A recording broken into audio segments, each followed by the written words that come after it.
Nagaa nagaarra caalu nagaa waaqayyoo waaqa jiraata bakkaaf kallattii iddoo jirtan hunduma keessatti isiniidhaaf fayyadu.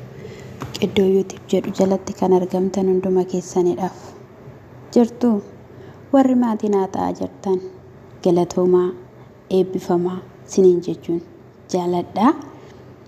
Egaa ammallee ni jajjabeessuu keessan maatiin haa ta'uu keessan hedduma fufaa siniin jechuun jaaladha. Asumaan baga guyyaa Piraayisii addaa kanaatiin singae siniin jechuun jaaladha. Baga geessan. Ani yeroo darbee gaafa viidiyoo keessatti Piraayisii qabda samoona kanaa jedhamee itti himamu qalabatiidha. Osoo murteessiin osoo addan bahin obboleessi kun maal godha jedhee yaadaan ture yaa sabaa. Amma egaa akkuma beekamu siniin jechuun jaaladha. Oduudhaan yookiin immoo gaazexummaadhaan kan inni dhufnee fi qasuma hidheen sinitti hima jedheenan yaa sabaa yaa lammiiwwanii. Konkolaataa keessaa bu'ee abaabaala suura xiqqaa shufuru sana ishee achitti qabatee jira jechuudha. Mul'atu xiqqoo wayiila suura xiqqoo tokko kan hin akkana baay'een jirtu achitti abaaboo qabatee jira Abiraam. Asitti immoo kan mul'atu immoo Fiqiriyyeetu qabatee jira jechuudha. Konkolaataa keessaa gadi bu'eetii abaaboo tsigareedaa kana baay'ee urgoofti. Fiqiriyyee fi kenneedhe. Fiqiriyyeen dhuftee ija kee dunuuf kadhu jedheen ija ishii dunuuf kattee sanaa booddee jilbeeffatee sanaa booddee immoo abaaboo kana kennee fi abaaboo kana immoo ishiin immoo fufuunfattee urgeeffattee jechuudha. Yaa obboleessa koo Abiraam, ani kinoo mana bitaa jedhee mana ijaaraa jedhee waggoota hedduu biyya Arabaa kana keessa eddan dhufee inuman hojjedha, inuman dafqa, inuman naam labbee ushtebii shusawii weenatiif ushuu kasiil ushuu sawii ashaa ushuu sawii gadaa akkas jechaan oola. Kanaaf iyyuuti mee anas akka ishii kanaan Piraayisii gootetti mee Piraayisii na godhe siin jechuun jaaladha. Baasawee ani sittin heerumu ani jaalalleen qaba natti tolus natti badus amma lafa kana jiraadhu irratti isa faana jiraadhee darbuun barbaada. Garuu sittin heerumu garuu akka xiqqeennaa akkanaa badhaasa akkanaa na badhaastu barbaada obboleessa koo. Ruutishaa eessa jirtaa? Eessum jirtaan jedhame hiriyoota kootii goddanyoota kootii warrati jettee mashashagaa yookiin immoo maaxaliyaa yookiin immoo iddootti baqannaa godhachaa turte yaa obboleettii kiyyaa. Bukkeetti sigatanii isaan sharri gudiyachaa jiru siin jechuun jaaladha. Egaa argitee jirtaa baay'ee wal baachaa jiru, wal hammachaa jiru, si malee koo waliin jechaa jiru, wal sussuufaa jiru. Ati garuu wallaalummaa keerraatiin kan ka'e jaarsa kee bukkeetti qabdee qophaa kee teessa sitti qorraa jira natti fakkaate. Maal natti fakkaateedha sitti qorraa jira. Egaa ani hin beeku siin jechuun jaaladha. Egaa akkuma beekamu konkolaataa keessaa seenanii laphee koo keessan si kaawwadhaa. Waan akkasitti miti laa sirbichi laphee koo keessan si kaayyadhaa. Si haammadhaa, qilleensi godhaa, ofittan si qabadhaa jedhee Abireeshiyyeen sirbisiisaa utaalchisaa intaloo iddoo Piraayisii sanaatiin geessisee mana ol seensisanii intalli dinqixxette kaana danaggaxu. Akkatti hin argatanii danaggaxanii osoo wallaalanii kufanii bishaan namatti nam'ee yoo ol deebi'anii kan akkanaa maal namatti dhaga'ama.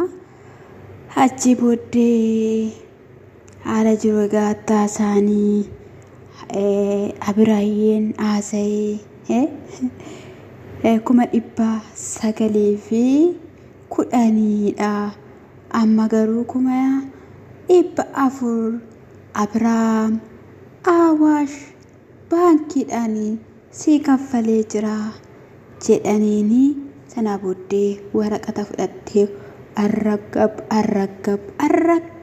ofitti goote.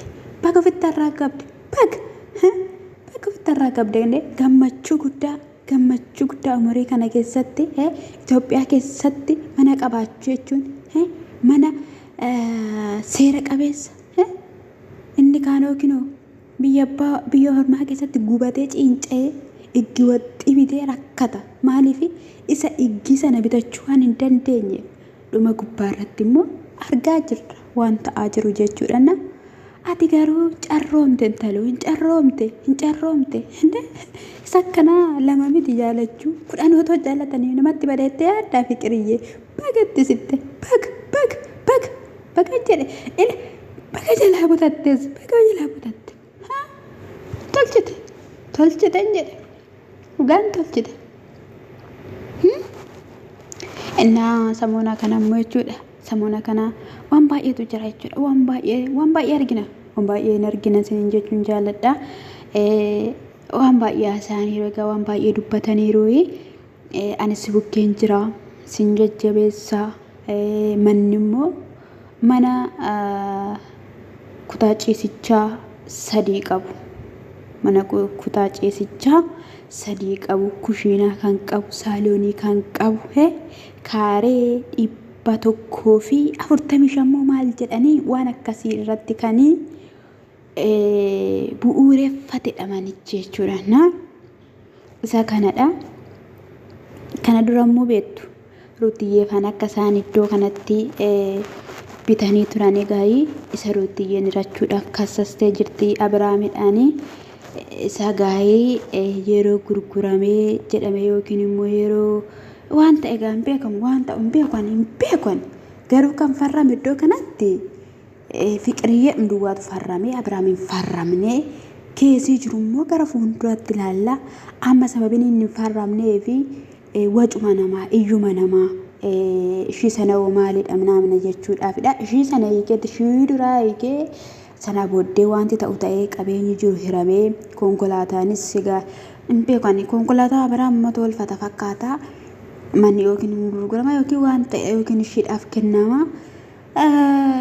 Isa kanadha isiniin jechuun jaaladha. Soofaa manaamina Tsiggeen baraara jetteetti miti gurgurama manaamina jetteetti isheenis egaa hin beekan isiniin jechuun jaaladha. Isa kana garuu booda ga'e maqaa waliitiin taasifatu isiniin jechuun jaaladha.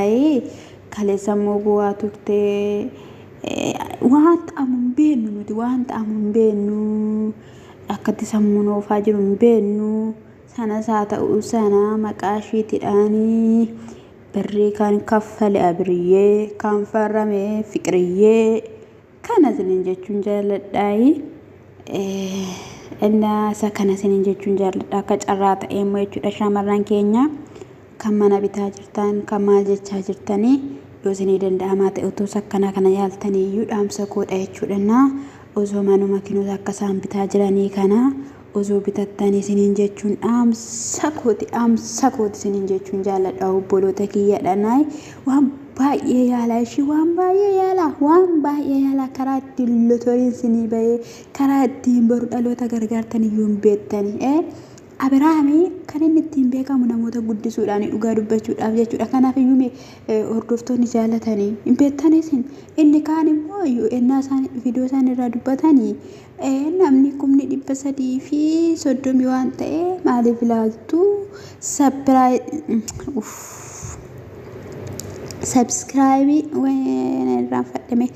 subscribe irraa kaasaa jedhu maaliif irraa kaasna maali inde nama guddisne maaliif xiqqeessina yoo danda'amaa ta'ellee akka irraa deebi'u taasifna malee yaa sabaa inni sakamta akkana jedha isinitti fakkaate joo inaafa manfasii keessa bule namichicha keessa inaafa manfasii keessa bule dhugaa dubbachuudhaaf jechuudha kanko subscribe naa godhaana jajjabeessaa na ukkee dhaabadhaan kan isaanii immoo irraa kaasnu nuti irraan kaasnu yoo ta'u baatellee viidiyoo isaanii daawwachuu dhiibna malee irraan kaasnu ani karaa mataa kootiif irraan kaasu na danda'ameera tanaan hunduma bukkee dhaabbachuun barbaade hundumaaf subscribe godhe like godhee fi daawwachuuf hin barbaada malee guyyaa munaa isaan viidiyoo innasaan suuraa qaanota viidiyoo waraabeen dura innasaan post godhanani qalabatiin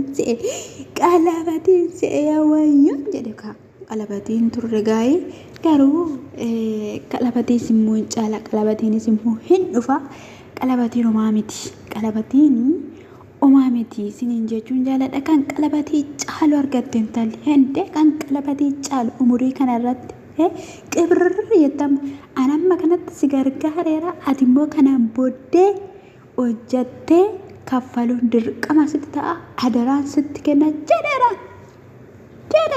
bakka boru ganama viidiyoo ijoollee buttaa jira heegaan jedhe heegaa bakka dirqama dhufuun isaanii muluun isaanii dhufu yeroo dhufan immoo suura isaanii gadi galabbaxanii dhufu heegaa dirqama kun ta'uun kan isaanii ol garagalchaa dhufu kan isaanii gadi galabbaxaa dhufu suura jechuu koodha yoo ol galabbaxanis yoo gadi galabbaxanis I don't care abiriyyee fi fiqiriyyee minim siniin jechuun jaaladhaa isa kanadha inni kun isa kanadha jechuudha na baay'ee namatti tola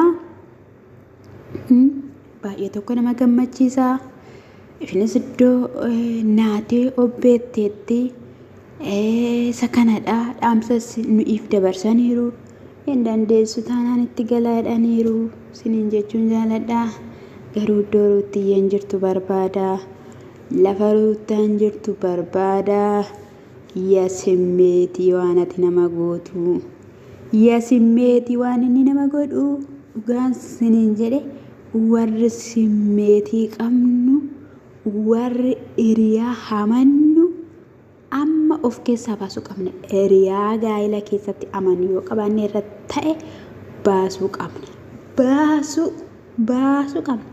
haadhaan lama waan akkanaa irratti haadha kooshina dhaltes hin amanu obboleetti kooshi wajjin aladhes hin amanu obboleessa koos hin amanu nyaata jedhan itti gala bakka hamman itti galutti qormaata kutaa 10 nan dhiyeessaaf kan kutaa 8 nan dhiyeessa kutaa tokkorraa kaasee akka kutaa 12 nan dhiyeessa maaliif yuunivarsiitii